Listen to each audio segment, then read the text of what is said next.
What is up, everybody? Mr. Jim to my right and Mr. Adam Maxwell across from us right now.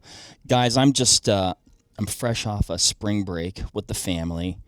We had a lovely week. You look a little tan. Very relaxing. Very relaxing. Actually, Jim, shout out to the Sunslayer hoodie because temperatures were it was warm, but it wasn't crazy warm. But also because I wore that 99% of the time, I didn't have to apply sunscreen. So nice. It was so easy. It's a lifestyle. It is. I just didn't care. Sunscreen that you can put on without going, Yeah, I didn't have to miss a spot, get burnt, go in the pool, I got to reapply. I would just do my hands and my face and I was done. It was so easy. Coming back though, right? Relaxed, you're out of sorts a little bit. You're not in that weekly routine of just I do work and we do the podcast and stuff like that. I was I need to get ready for our podcast. I need to be ready for our podcast that we have today. Today's Monday. And I realized that not only was I not ready for the podcast, I'm not ready for what we're podcasting about. Again. Okay. You're not prepared? I'm not prepared. Oh, wow. It's okay, Mark. And the topic of today's podcast is, what is it? It's your SHTF. Stuff hit the fan, yep. Go bag. Stuff, yes. I was wondering what was the rating on this show? Yeah. We've managed a family rating, I think, for now many years. We've had to work pretty hard at it. We've worked hard for that. We've talked in the past, guys, I think collectively in the podcast, outside the podcast, of more of that kind of societal collapse prepping vibe. But I feel like what we're talking a little bit more about today is kind of almost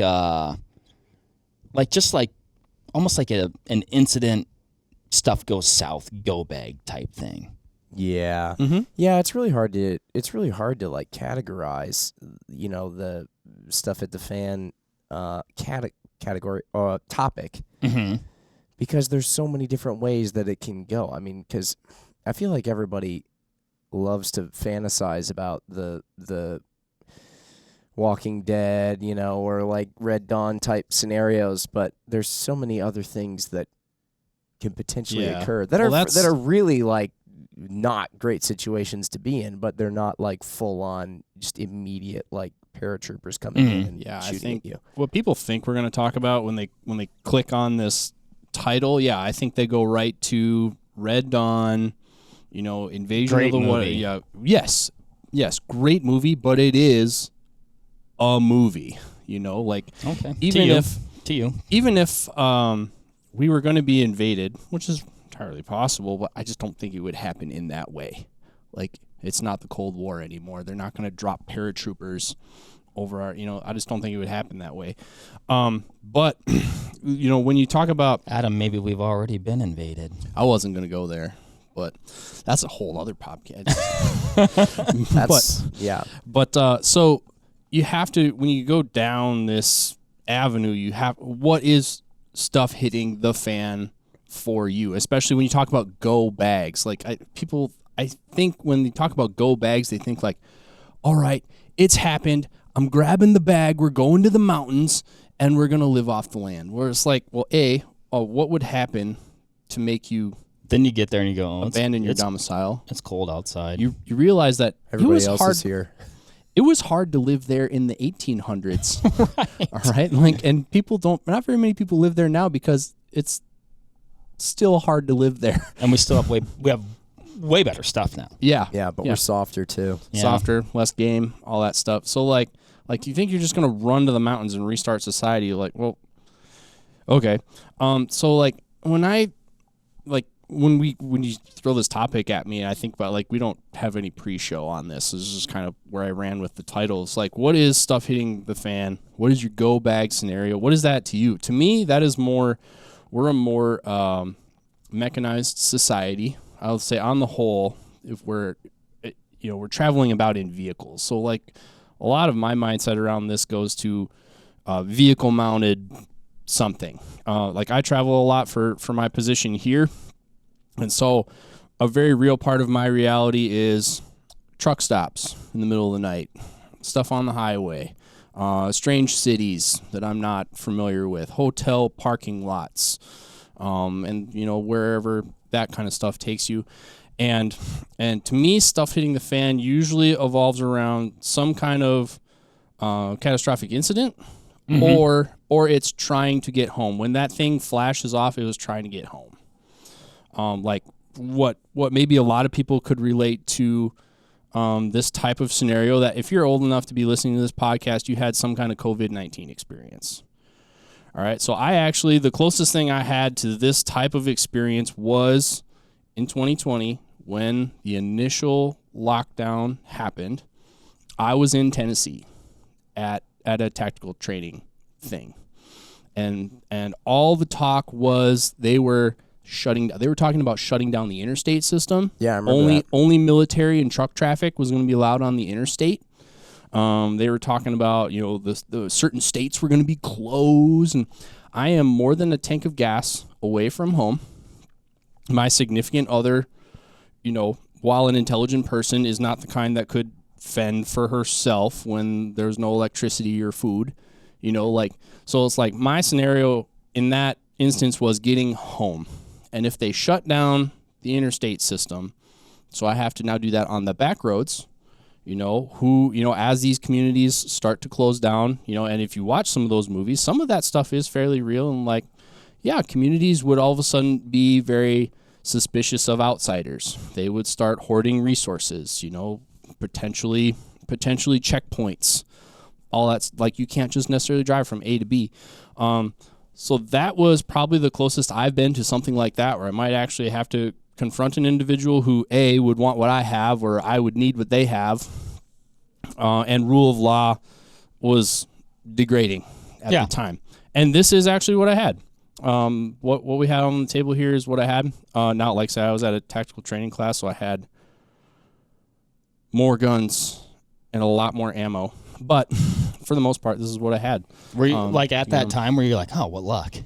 Kind of. Aside from being really far away. I just spent a week learning how to shoot my way out of ambushes. Like, if somebody wants to ambush me, like wrong day on the wrong guy on the wrong day, bud. Yeah. But that's really how it happened. And I think also having this stuff around is this is like the next level up from EDC. People like to talk about EDC all the time. What do you have on you? What knife? What, how do you carry your money and your cards and your phone and what kind of protection do you have? The next level up in stuff hit the fan is like stuff you want to have around, but you don't necessarily want to or need to carry it physically on you. Like, I need to carry my phone so I can answer it. I don't need to carry around a first aid kit, but I should have one close by. Yeah, this would get kind of annoying to have on you everywhere you go. Right. And so this is a Pelican case level med kit. Right. And when you really talk about stuff hitting the fan, more likely than some kind of rolling gun battle in civilized United States, you're probably talking about some kind of mass casualty car accident. Sure. Really? I mean, on the freeway. So, it's not as sexy as the stuff people probably want to talk about, but really when stuff hits the fan, you're probably talking more about this kind of stuff. Yeah. All right. Now, I was a Boy Scout just long enough to be dangerous with all this stuff. I mean, my significant other is a nurse practitioner. My brother's a doctor. They are way more into the medical stuff than I am. But I also, in recent, I had an accident where I hurt myself and help was delayed. It's starting to be more of a priority to me to have this kind of stuff around, because that's, you fool me once kind of stuff. Like having medical stuff around. I don't know that you have to be a level 1 doctor, but having some functional knowledge and supplies to render some kind of first aid is probably more likely what your stuff hitting the fan scenario is going to look like. Now, whether that's a Pelican like this, one that's bigger, or if it's, smaller stuff. I went for a hike over the weekend with my folks at a fairly tame county park, but, water and this is what I carried around, because you just don't know what's out there. But if it happens, all of a sudden it is an emergency. Right. And stuff. Yeah. So. I couldn't help, if you were watching on YouTube, Adam was opening up this, Pelican case med kit, and it kept wanting to close on your finger. And I kept thinking, like, if it closes on your finger and injures you, like the irony. Squinting. Yeah. A tourniquet to the neck stops all bleeding. This is. That is kind I guess of you're not. That's a joke. Don't do that. That's a main thoroughfare, if you will. Yeah. That is not medical advice. That's medical. No, don't do that. On advice. It's literal advice, not advice. It's just a literal a literal point. I mean, you're right. When I was thinking about like what my kit could or should look like, it does fall along the lines of like almost like more of like a get home, like maybe like a multi-day event sort of thing, but not something that's lasting a real long time. 24, 48 hours. Yeah. Right. Yeah. The other thing I was thinking about though, so I'm like, well, what do I put in my kit? And right now I just have a rifle because that is like, excuse me, it's a pistol. Sorry. Be like that sometimes. Because that just seemed like the most fun. But then I was like, so what do I have around it? Like, oh, well, how many megs do I think I need? But then like, well, do I need to be able to purify water? Do I need to be able to start a fire? Like, yeah. What does my med kit look like? It's Like I have one of those North American Rescue. It's the micro IFAC. Very like small, compact. Right here. But I also I'm planning some other stuff. So like, it's not, I don't have a dedicated, this is what I would use. Like if I was to like, but I don't have the kit that's just sitting there in some ways with duplicate items, right? Because it's like, I don't want to be like pulling from my other things that I use it for, right? Like it needs to just be like always at the ready. Yeah, it's kind of modular too. Like when you start to talk about potentially needing to like spend a night in the woods, when I go out and do outdoorsy things, I have a kit. It is literally a Nalgene bottle, and that has my fire sources in it and stuff like that. And so when I'm doing that kind of thing, I add that to the pack, or if I'm not doing that thing, I mean, for the most part, day to day here in the greater Madison area, I'm not really worried about spending a night in the woods. I could probably walk home if it really came down to it. Like, I'm not as worried about that. My pack, and then like I said, I think a lot of people go to like in the stuff hit the fan bag, the go bag. They think about like roving patrols through the woods. Like we're gonna keep the Ruskies out of our village. And I don't necessarily go there right away. More of my stuff, like I say, is more like get home, and then when it actually comes to configuring it and putting it in a bag, it has to be convenient because I change vehicles a lot between my personal vehicle and vehicles we use for work. So a lot of times I am requisitioning a vehicle and I have to move into that vehicle. So the Pelican case comes out of my personal vehicle and goes into the vehicle that we're going on the trip for. And then I also want it to, because I feel like, having this kind of stuff, we're kind of a target for theft. I want to pass the sniff test for the honest criminal. So if someone's just looking in my window, I don't want it to be interesting. Yeah. Right. So if it was, a multicam bag with Molly on the outside of it and tons of patches. And tons of patches. So with like expensive companies that sell expensive things. I'm gonna be like, Whereas like, the bag that I have here, it looks like a fairly uninteresting commuter bag. It could have literally anything in it. It would be no more out of place if my 65-year-old father was carrying it than I am. So while I don't really carry it around other than to go in and out of my house, in and out of a hotel, in and out of the office, it primarily lives in a vehicle. And in a vehicle, when someone looks at it, it kind of passes that initial sniff test of like, oh, it's uninteresting. So that's more the premises around what my actual bag is and kind of what size it is and stuff like that. So I could don it and run around with it, but like it's not like in the pre-chat here, Jim was asking me if I have the armor plate in here. This is a Vortex bag that has a place for an armor plate. No, because well, I don't have a plate to go in it. And it just, in my head, I don't see donning this in some kind of active shooter thing and then wearing this as body armor. The point of this bag is to carry the essentials and be uninteresting. Right. Like so much of what we're talking about, it's not going to be the answer for everybody because Adam, you have your own very unique set of routines and life schedules and places that you go and all this, and then there's also the personal level of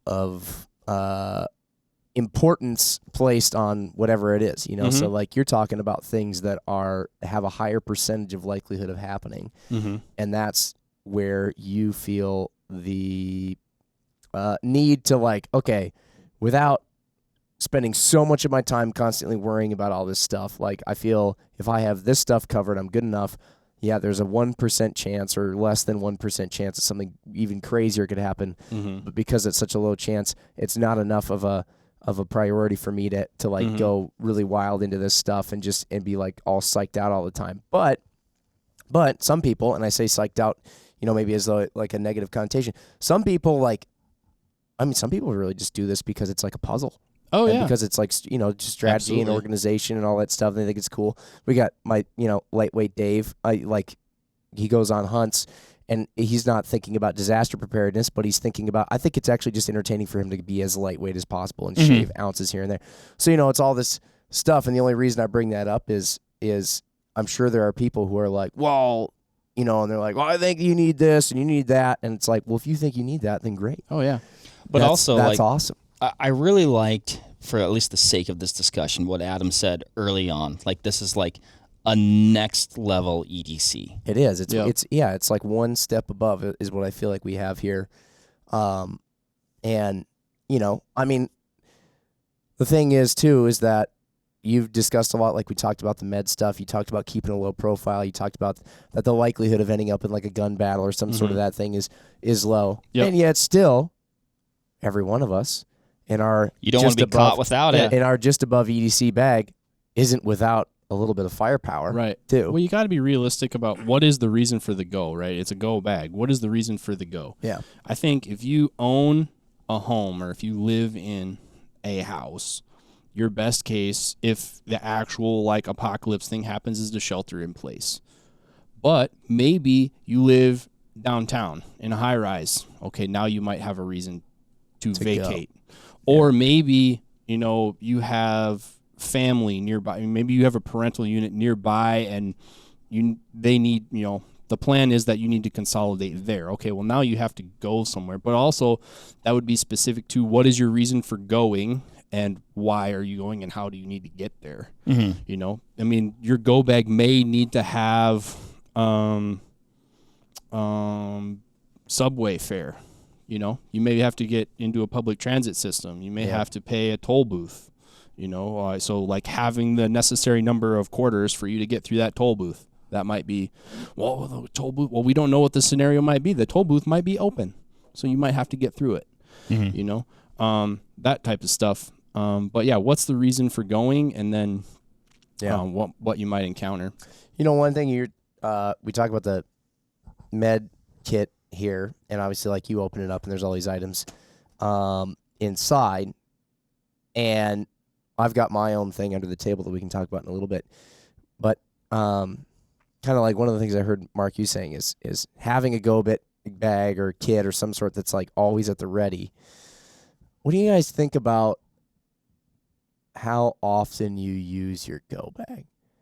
Like, some people will get a bunch of stuff and it's all brand new and it's in the packaging, and they kind of like, they get it and they're like, I got it, I'm good, it's sitting there, and then they're almost worried to ever touch it because it's almost like, it's like, okay, well, here's a scenario where maybe I could use one thing in that bag, but is this a bad enough scenario for me to really break into my go bag and then ruin the organization that I have there? Or like, now I've used one thing of the 5 available in my go bag, and so like, am I going to be okay if there's 4 left? And now I have to go buy another pack of 5, but then I'm going to have 9. And so all of a sudden you start getting worried to ever use your go bag. You guys ever experienced that? That is 100% me. That is 100% me. Anytime I want to or desire to use anything out of this box, I'm like, oh man, I gotta remember to replace that. Yeah, I was just gonna talk because I needed a steri strip, right? Because I had surgery. I was coming back from industry. We were out of steri strips. Oh, well, there's some in there. Went and got them, but not the. It was. But then you're like stressed out because you're like, oh crap, now I don't have steri strips anymore. I am non-weight bearing. You're right on the couch, and I'm all day long. That's all I have to think about is gotta remember to replace those steri strips. Right. But that's a thing, right? Like if you use something out of here, you have to remember to replace it or periodically go through it. Or if you're using something like to start getting into the bag stuff, one of the things that I always have around is a flashlight. All right. So are the batteries in this thing good? Yeah. You know, are they rechargeable batteries? Have you charged them? How much have you used this flashlight? You know, so things that have batteries, do they, you know, do you replace and change the batteries? First aid stuff or food stuff, you know, that expires. You know, right. When is that going to expire? How do you swap out? So you need to use it periodically. When you talk about the prepping and stuff, like having food and stuff, you got to have it all, but also you got to start rotating through it. Yes. At some point too. Like the reason people don't buy 50-pound bags of rice very often in this day and age is because they don't think of using 50 pounds of rice. But if you start stockpiling that stuff, you got to start using the one on the bottom. Otherwise, that thing's going to be 20 years old and have some schmutz, weevils and stuff growing in it. You know, nobody likes weevils. Yeah, it's like I've been guilty in the past. I've had certain things that I've set aside to be prepared for a really specific scenario, and a time comes up when I could use that thing, but it's not maybe the specific scenario that I'd thought of when I put that kit or that thing together. But the scenario that I thought of was perhaps a bit unrealistic and maybe not ever going to happen. And so then I've been guilty of actually going out though and buying the thing that I need, despite the fact that I already had it, but just because I didn't want to mess up my perfectly prepped kit. Oh yeah. And sometimes I think back on it, I'm like, how silly is that? You know, because it's actually here was a time, where I actually needed it, but I was too worried to use it and then be without it for a period of time. It's the situation's not bad enough. You're No, it's not that bad. No, and so it's almost like you need, you need a duplicate go bag, so that way when you pick away at one, you're like, okay, well, I still have the one that I haven't touched yet. So then when I go and replace pieces, there's no downtime. But this is all stuff that people can get really wigged out about. I know because I've been there. 100%. 100%. Was like, why do you? We have 3 of those already. Why do you need another one? And I was like, well, but those are for this. Right. So, I mean, it makes sense though. And I think in a lot of ways you're likely to have duplicates because it's just, in my opinion, it's too hard to remember I went on this hunting trip and I used this flashlight on this hunting trip. So I had that, let's say I had that in my backpack, but now I'm, not hunting and I keep this kit, we'll say, in my vehicle. So now I need to go from this and put it over here. But then when I want to go on a hunting trip again, now I need to put, and you can't, it's got to be its own entity, I feel. Yeah. I've tried to get into more of a habit of just using it if I've got it. Yeah. And this being okay with the fact that I just use something out of my perfectly prepared kit and then having to replace it. Because I do feel there is an element of it's good practice for this kit that you've put together. If the first time you ever touch it is when stuff is going completely haywire in your world for whatever reason, then I just don't know if, unless everything in that is just really familiar stuff and your kit is just a means for organization of it and making it compact and easy to move. But I kind of like using it now. Yeah. And I kind of think in terms of packing cubes. So I have this, and I have this and I have, all these other things. And so as I am assembling an empty pack for whatever I'm actually going to do, it's okay, I might need medical. So I need this size medical kit. Okay, I might actually need to spend a night in the woods. Here's the fire kit going in there. Okay, I need, I should have maybe this amount of food, and, I'm bringing ammunition with, for defense. Or am I going to the range? Well, that would be a significantly different amount of ammunition. So I kind of think more in terms of modulation, and then so I have enough redundancies of flashlights. I have flashlights in pretty much any of the bags that I would use for something like this, and there's a small handful.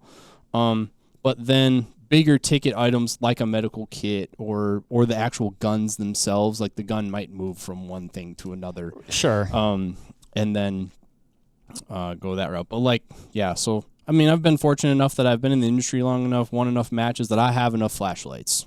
I have flashlights everywhere I need flashlights. But there's other stuff, I'm too cheap. I'm probably too cheap to buy as much medical kit as I should have. I could probably have 3-4 times as much. I mean, I think about turn down another flashlight.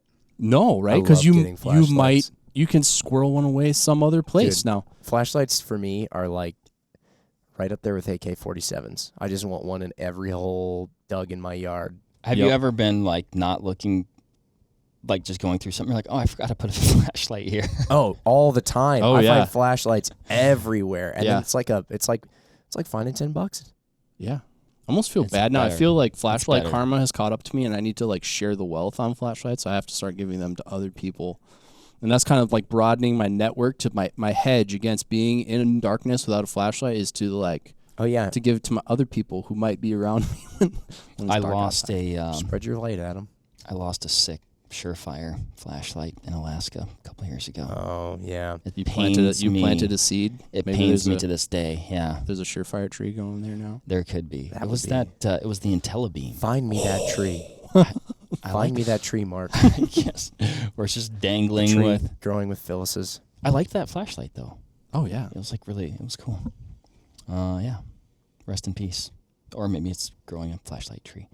One thing to like, I look at like the size of your pack and the one that I have here, Adam, and what I like is neither are meant to hold like a ton of stuff. Right, because I think when we're talking go bag, a moderate amount of items.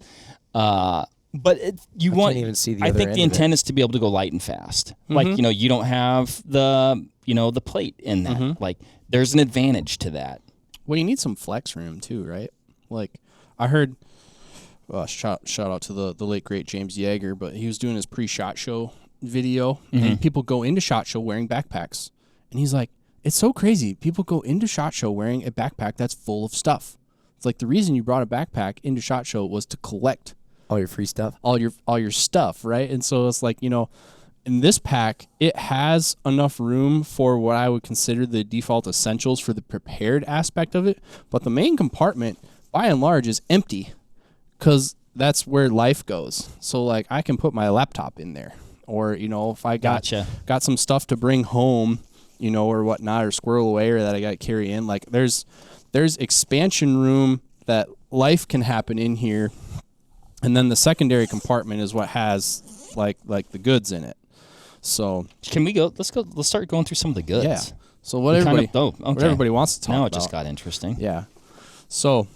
Like the actual gun. So we're talking about like being a level up from my EDC. So EDC, I would be carrying a pistol, and then a lot of people like talk about fighting your way to a rifle. Okay, well, in my truck is the pack that has the rifle in it.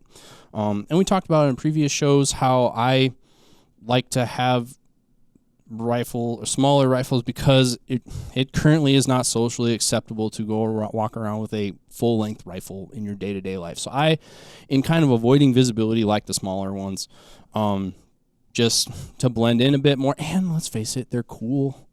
They are cool. If you have to have a stamp to have it, it's immediately cooler than anything that you can just regardless get over the of how dumb the stamp is. Yeah. It's cooler because you had to do more to get it. Yeah, so this is my first 2 stamps that I ever got. This is my first SBR and first suppressor. But this is a Seekins Precision. I forget even what model they call it, but that was even before the No XS. Yeah, so it's a Seekins Precision 300 blackout with a 9-inch barrel, and then I have a Silencer Co. Omega 30 on there for suppressor. And then it all fits under the handguard, so kind of that integrated look, even though it's not. I like that it protects the suppressor too, though. Yeah, and that thing, suppressors get hot, man. They get really hot. That they do. So, so I like that. I don't have a sling on this one because that's not its purpose. It rides in a bag. Yeah, slings are annoying to deal with if it's in a bag. Yeah, so more often than not, I have guns that have slings on them. This particular one, would, if you actually had to draw it quick, because most of the time this lives in the bag.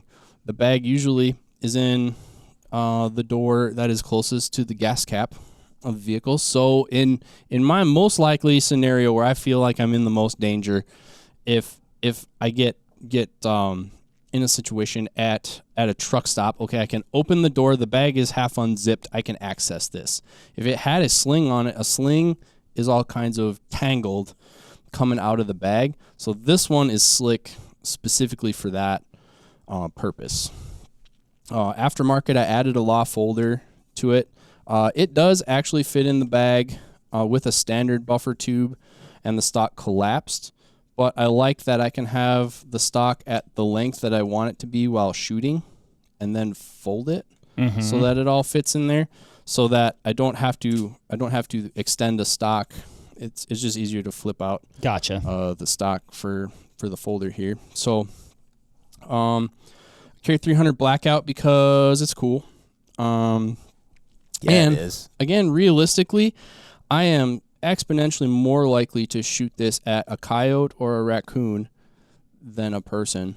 So I carry subsonic expandable hunting ammunition in here most of the time.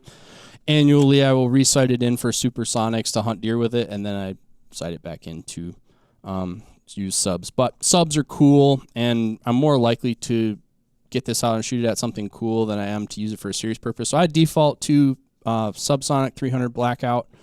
In that regard, I have a Strike Eagle 1-8 first focal plane on here because I've had a lot of red dots on this rifle, and I mean I'm an advocate for LPVOs in general, but also probably the biggest reason that I switched to an LPVO, and this particular, I had this one, and it's lighter weight.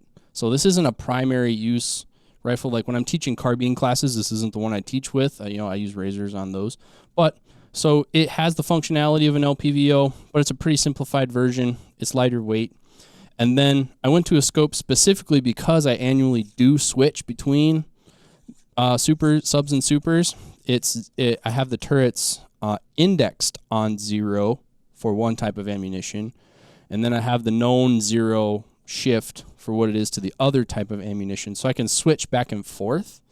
Whereas red dots don't necessarily, they don't have the markings on them, so you're counting clicks, and they don't necessarily track as good as scopes do in terms of 3 clicks this way and then 3 clicks back. Is that the same adjustment that it was? It's a lot more repeatable on scopes, so that's why a big portion of why I default to using a scope on this one, just because I want to switch back and forth ammunition for this particular caliber. It's a 193 height American Defense mount, which is pretty much my go-to for everything. And then I have the really bright mod light flashlight on here for whatever needs you may have. You may need a light for that. But that's essentially the gun that lives in there, and I carry around fairly often. There are others, but that's the primary one. Basic 30-round GI mag, because they seem to work better with 300 blackout than I agree. Than the polymer mags. And then you'll note, for those watching on YouTube, this has black electrical tape on it. That's to indicate that this is 300 blackout and not mixed with magazines that are loaded with 5.56. For all the Karens watching, that was the mag that was in here before we started filming. And then I carry another one in here because I trust magazines about as much as you should trust any disposable thing in your life. So magazines are the most unreliable part of the whole system. It's not necessarily that I expect to get into a 60-round rolling gun battle as a civilian, but it is. I have been around guns enough that the magazines are what are going to give you a problem. So I have another one around. This cool mag pouch came with this pack, so I had to put it in there. You got to fill it. Yeah, you got it. Yeah, that's right. You don't want to leave that open for something lame like nobody carries around a Palm Pilot anymore. Yeah, like 5 years ago, I was like, someday someone is going to want to do a podcast and see how interesting this bag is, and boom, it's going to be there. It's going to be there. It's going to be ready. Mr. Muckenhern said something to me. Well, he said it multiple times throughout my knowing of him, always carry a spare. And he wasn't talking underpants; he was talking magazines. Yep, always have a spare. It's not necessarily that you would deplete this magazine; it's that this magazine becomes lost because, especially in pistols, if the button gets pushed and it falls out, well, you know where the other one is, or this one is dirty, or the spring is, for whatever reason, the magazine is the most likely, is the weak link in the whole Usually, system. When a magazine goes, it just goes. Yeah, like you didn't see it coming. It just they don't have. It's not like your phone where it like warns you as the battery's getting low. Right. It's just like it's pass fail. Yeah, I'm done. yeah. What else you got in there, Adam? I don't know what I got. You're the most nothing prepared. up here. This pouch is usually reserved for receipts when I need to keep those. Oh, here's some sling mounts that I forgot about. But otherwise, you live in that Vortex optics life. You gotta have a lens pen. That's right. Don't leave home without one of these. If you roll like we do. And then I also, out in the world, I do a lot of teaching, firearms teaching, and you always need a Sharpie, and that's the thing that I always forget. So I stage permanent markers around my stuff. The other thing you'd probably find in there is the foam earplugs. I like hearing. I'm usually wearing eye protection, even just my normal prescription, but I try to stage around. That's a good thing to squirrel away. Yeah, like more than flashlights. I have Ear Pro stashed in more places than I have flashlights, just because I'll just go to the range and like, oh wait, it's loud. I need Ear Pro, and so I'll dig in whatever. Not everybody is being courteous with subsonic 300. I know, right? Suppressed 300 blackouts. Yep. But for the most part, that is. Adam has a very civilized go bag. Very civilized. I'm kind of a civilized guy, Very nice.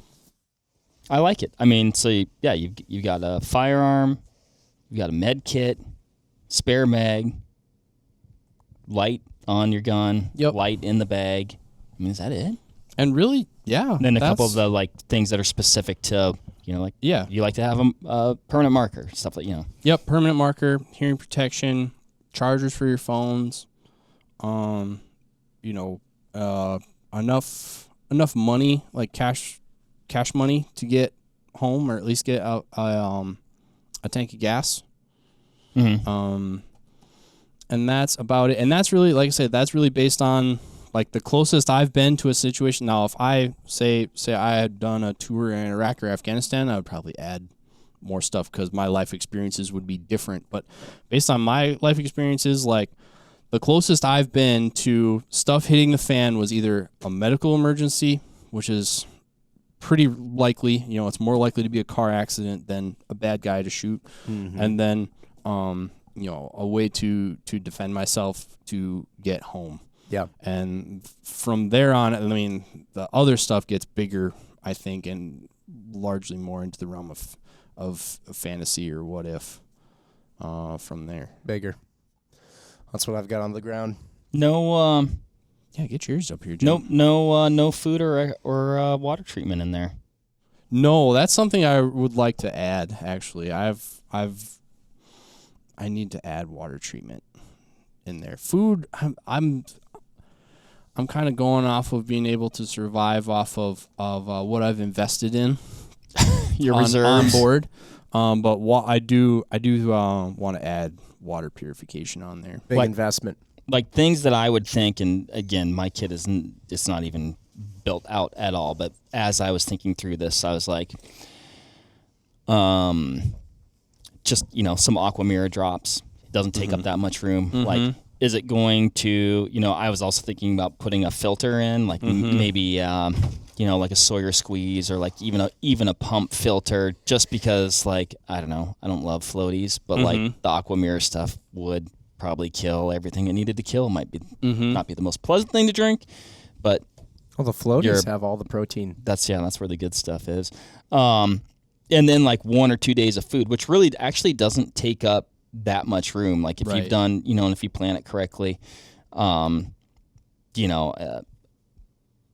like I'd say maximum 4 pounds of food, and that would probably actually get you for even comfortably like 4 days. All right. Well, like anyone who's been on any sort of diet has learned that you actually don't need much food to survive. Right. You won't be happy with how you are satisfied, but like this is sustainment. So having enough water's the big one. Yeah, water, and then like I think also like protein to like keep the cognitive function. Like when I'm at a match, I make sure to have, I add the layer of food in there, and I'm adding specific food, and I'm seeding it throughout the day because I need to maintain cognitive function. Where like I can survive all day. I've done intermittent fasting before. I can go all day without eating, but I'm not necessarily sharp when you get towards the end of that. Right. Totally true. When you think of a situation, whatever the situation is, like it probably could pay to be sharp. Oh yeah. So like that's where I think it's important. Jim, and it's currency too. You can negotiate with that. There you go. Jim, you got some stuff here. We said a go bag, and so I thought about the thing that I carry every day. And Adam mentioned it, is that we live in a vehicular society here in the U.S., and most everybody has a vehicle or relies on a vehicle to get somewhere. Of course, if you're listening to this in the city, I know far fewer people use vehicles in the city, but, we're kind of, I guess we're a little more rural / suburbia or wherever it is that people are on the outside of. We're flyover state people. Yeah. So, most people have a vehicle. So, I like vehicles, so I have a couple of different ones that I drive around, but none of them are ever really in a very great state of repair. So my specific requirements involve being able to fix things in a pinch, which I have found myself in quite frequently. In fact, it was just the other day that my steering failed by Menards, and I had to drive up on a sidewalk and park my car on a sidewalk. What rate of speed did that fail 5 on miles you? an hour. 5 miles an hour. Okay. Yeah, it wasn't very fast. That one I actually wouldn't have been able to fix while I was there. I would have. It would have been What if it handy. had happened at more miles per hour? Oh yeah, it could have been bad.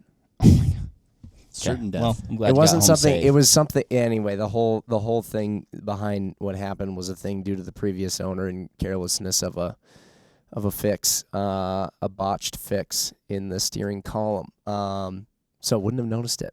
Something that you never really expect.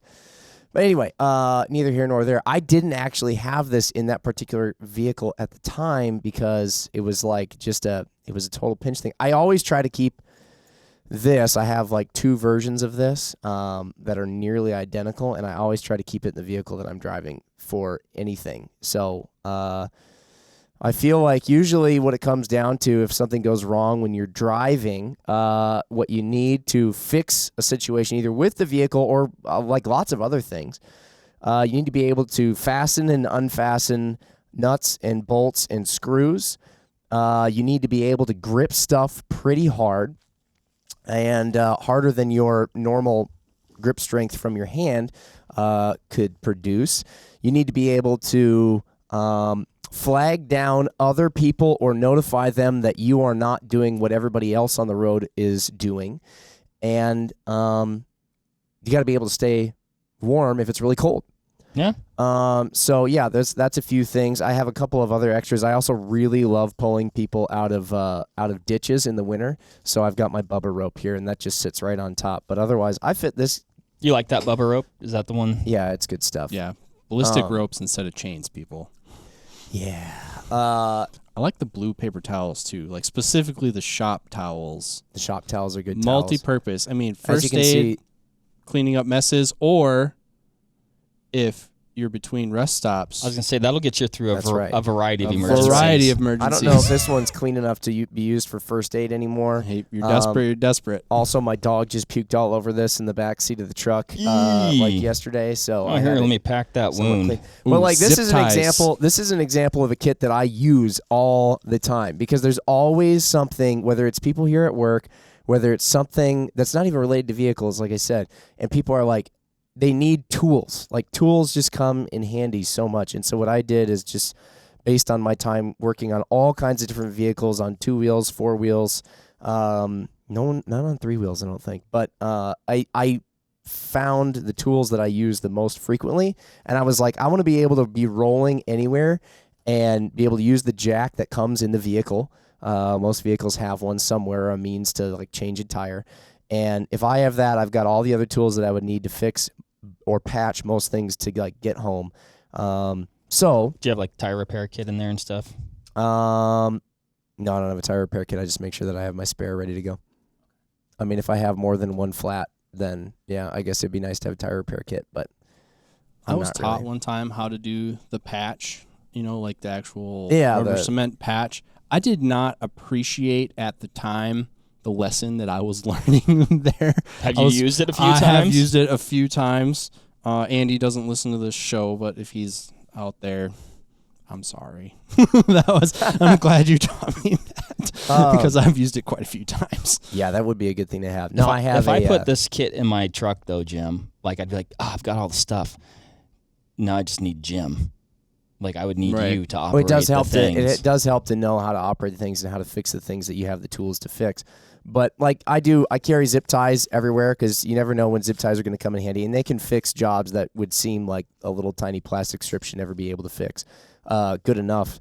Lots of different pliers, everything from snips, needle nose pliers, a ton of different adjustable wrenches, vice grips, hammers. I've got the little extendo magnet thing and the little extendo grabby thing for when you're working on something and you drop a little bolt or a nut way down in the engine bay and you got to grab that back out. Duct tape, electrical tape, painter's tape, all the 3 different main types of tapes. I've got a whole kit full of different screwdrivers, all the way from super stubby screwdrivers to pretty long screwdrivers, and I keep them organized in that screwdriver bag. Hand warmers, 2 big old packs of hand warmers because inevitably you're going to get stuck when it's cold as heck here in Wisconsin. I've got the fire extinguisher that fits in a stick. These things are pretty cool. Oh, that's neat. These Element fire extinguishers. I think, what is this one? Is this the 100-second or the 50-second one? I can't remember. I'm remembering a lot of the stuff, Jim, that I was like, oh, I need to get that when we did that like recovery kit podcast. Yeah. And I didn't get it. Scissors, Leatherman. I've got the little warning light beacon thing.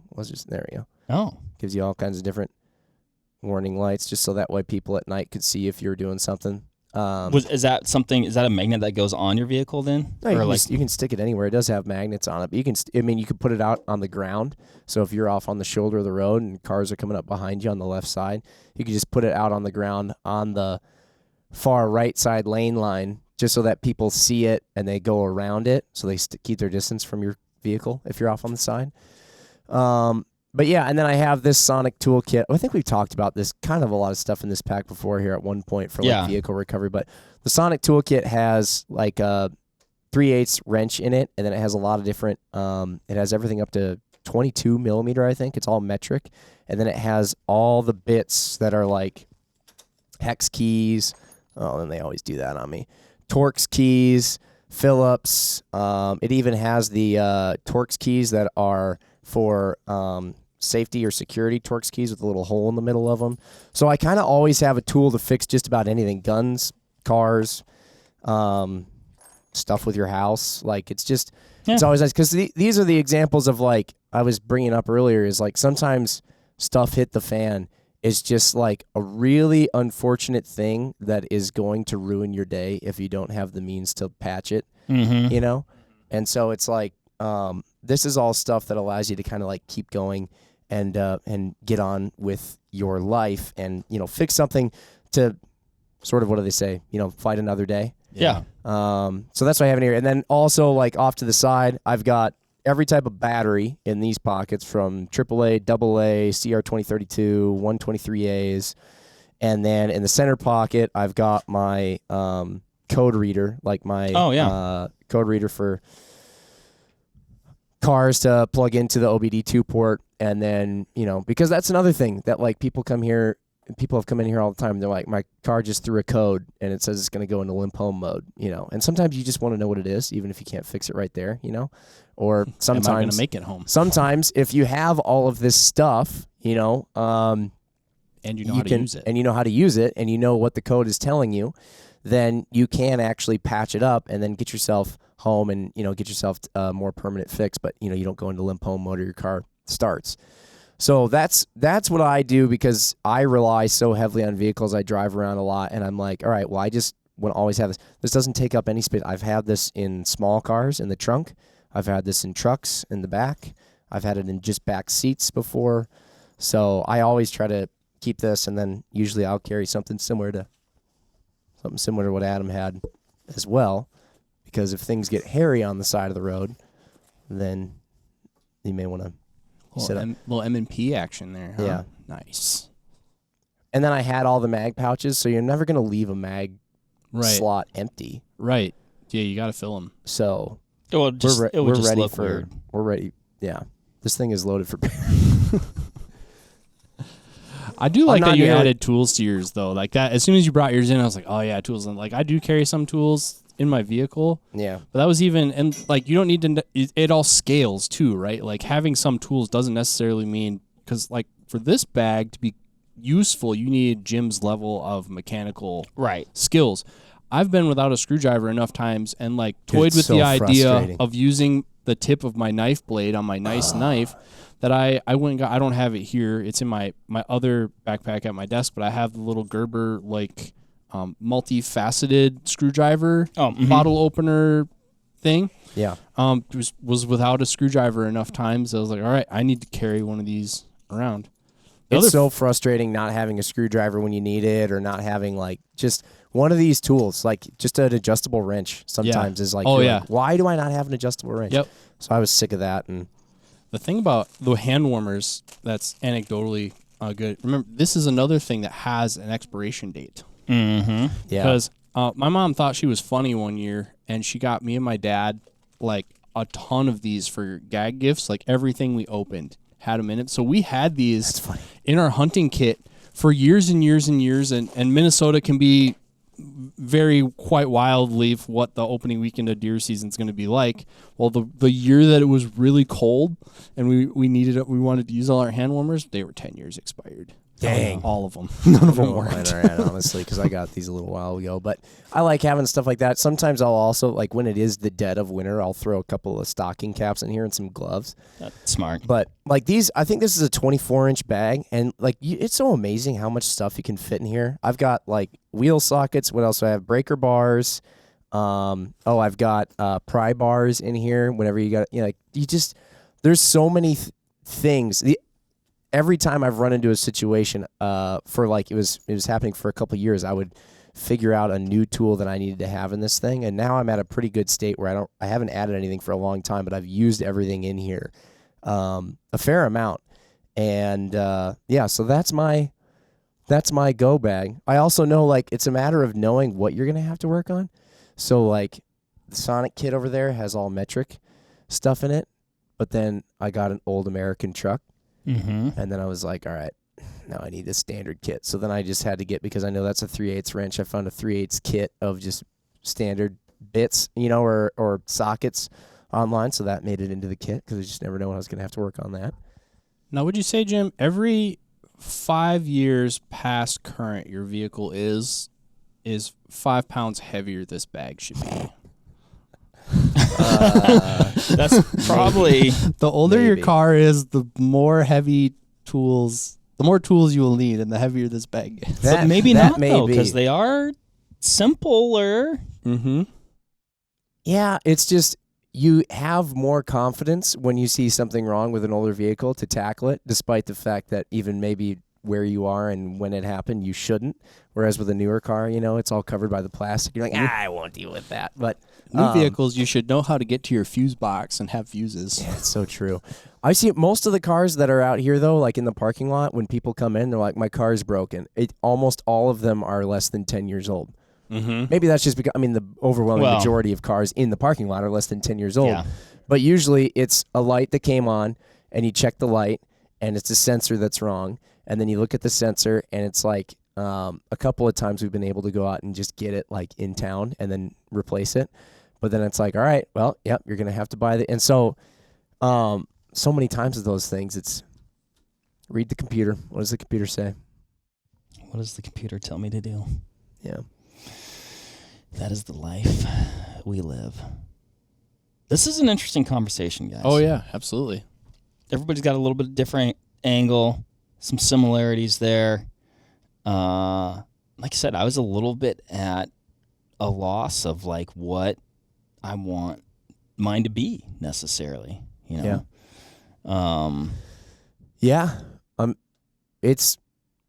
It's all about knowing what scenarios you're likely to find yourself in. Mm-hmm. And I mean, that's, and some people, I think they get paralysis of where to start with preparing for this. Mm-hmm. And it's like, because they're thinking of situations that they know nothing about. Like, and it's not a dig on anyone if you know nothing about a Russian invasion, because we've never been invaded by Russia.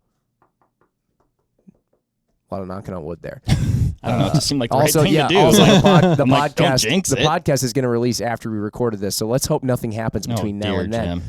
But like or whatever it is, if you're like zombie apocalypse, hasn't happened yet, at least in recorded history. Yet. So it's like, prepare for stuff that you are familiar with and that is likely to happen to you. And then if you want to go beyond that, then go beyond that and start making hypotheses about what you're going to need, but at least you'll be ready for something that has a higher percentage chance of happening in your life. Well, and, think back to 2019, we all went through the COVID experience, probably came out on the other end, at least in some regard, with a changed perception of preparedness. Maybe a lot of people, not very much, but some people went, oh man, we really might have to have a week's worth of food. Yeah. Mm-hmm. The lights really might go out. Like I never contemplated in my wildest dreams a gasoline shortage. I was in Louisiana when the refinery exploded or whatever, and like in that region there was a very real possibility you weren't going to be able to get gas for 24 hours. And I didn't have a full tank of gas. Mm-hmm. So it's well, and it's like, what's the water stuff. like? You obviously you're not planning on that, right? Yeah. But there is kind of like a waterfall effect. Like, oh, I needed to get gas. Well, now I'm kind of stuck here. So, what do I have to get through being stuck here for a little bit until I can be unstuck? Yeah. Or even water. Like we kind of take water for granted here in the Midwest. We have water around.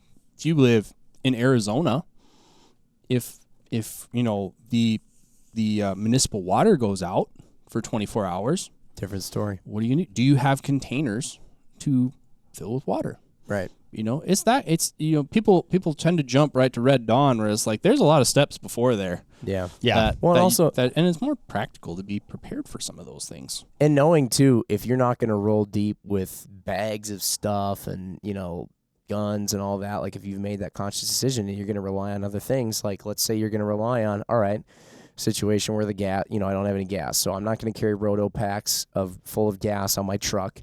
And so if I have an empty tank and I can't get home because there's no gas, then I'm going to have to rely on like a hotel or a motel or something like that to stay there until stuff gets sorted out, provided that I'm not going to I'm not going to go on foot, like it's not super crazy. But then that you're going to rely on whatever, your credit, your debit card. But what if that, for whatever reason, doesn't work? Your bank labels it as fraud, because you don't have cell service, your cell phone dies, whatever. Like carrying cash on you. My wife never carries cash. And she'll find herself in situations where she's like, oh my gosh, like I didn't have any cash on me today and I needed to do X, Y, Z. And, whatever it was. Like people still use that stuff, Jim? Dude, I've almost found more often lately. 1 month ago, I got caught at a toll booth that didn't take cards. I'm like, seriously, it's 2024? Like, no cash? What are we doing?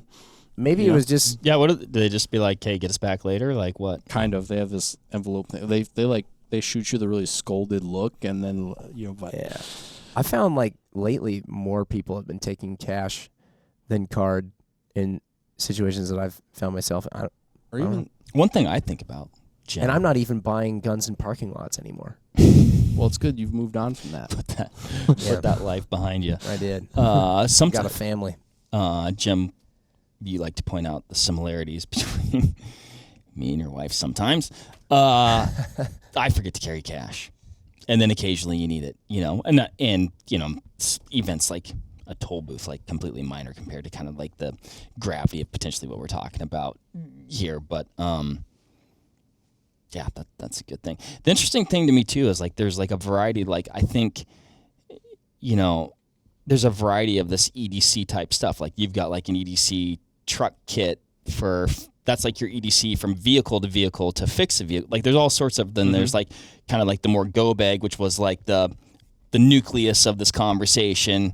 But there's all sorts of things that aren't so crazy, right? But they're very practical, like EDC type stuff that will get you through. Yeah. A snow emergency. I'm in my mid-30s, fairly decent shape. I can shovel my driveway. A foot of snow does not constitute an emergency for me. My significant other, my 65-year-old father, if they don't have a snowblower, they are stranded. You know, I mean, yeah, it's stuff like that. It kind of depends who you are and where you live too. Yeah, seasonal, right? Jim, you were talking about those hand warmers. Like this winter, I was like, you know what? I'm gonna put a sleeping bag in my truck. Did I plan on spending the night when I went hunting? No, but I sure had a sleeping bag in my truck. Yeah. You know, just gotta know what's up. If you need help, how delayed is it? Like in Boy Scouts, we took this class called When Help is Delayed. And it's kind of like the first step to search and rescue, all right? But like think of it in terms of that. Like if you get into this situation, how far away is help? You know, if you're self-defense shooting stuff, like how far away are the police? You know, if you have a catastrophic bleed, how far away is the ambulance? You know, how far away are you from the hospital? You know, if a significant weather, hurricane, blizzard, whatever, like how delayed, how long are you going to be on your own? I think that's where a lot of this stuff really needs to start. And then what will you need while you're there? Start checking boxes off to get into a comfortable place. And I think we touched on it a little bit, and this is an area where I admittedly neglect at times to put in the time, but the skills. You know what I mean? It's like, oh, you can have the med kit. Have you taken a Stop the Bleed course? You know, stuff like that. Yeah. Absolutely. So that's why I think it's good to try and focus in on it. Like just focus in on what is going on, what's likely to happen in your life. Right. Because if I try to figure out, you know, if I'm like, oh, well, in the off chance that I'm in Arizona and I get like a scorpion bite, I don't know if they even have those down. I assume they do. Yeah. You know, a sting. Oh, okay. Sting. Excuse me. And they do have pincers too, but I think the sting. If I get a scorpion, like I don't need to take that class about what to do with if I get a scorpion sting. I just don't. And so, like, maybe there's a chance someday that I'll be there and I'll get stung by a scorpion and I'll be like, oh my gosh, if only I took that class. But it's unlikely, so I'm just not going to worry about it. I'll just be like, I hope it's not one of the bad ones. Yeah, right. There's good ones. I think there's varying degrees of scorpion. I would love to know more about scorpions. I don't know if they're like a crab or a spider. I think they're an arachnid, aren't they? Are they a crider? Or what? I haven't heard of that. A crab spider. I thought that was something official. I thought Adam was coming with the knowledge again. Nope. It's a word now. Nailed it. There we go. Life's biggest questions. Once again, topics like these are so nebulous. The possibilities. We answered one question. Endless. We asked 10 more. Yeah, but I think it's good to think about. Good to be thinking about being prepared, more prepared. And I do really like the overarching theme of simplicity with this one, though. You know what I mean? If it's complicated, you're not going to do it. Enough to get you through, you know, get you to your house, get you to that spot where maybe you do have more resources. So, yep. Cool. All right. Well, thanks everybody for listening. Yeah. Hopefully you like this one. Curious, what's in your EDC kit? Is it very minimalist? Is it very muchivist? Lots of things? Let us know. Put that word with your criders. Put that, yeah. All right. Thanks, everybody. Bye. Bye.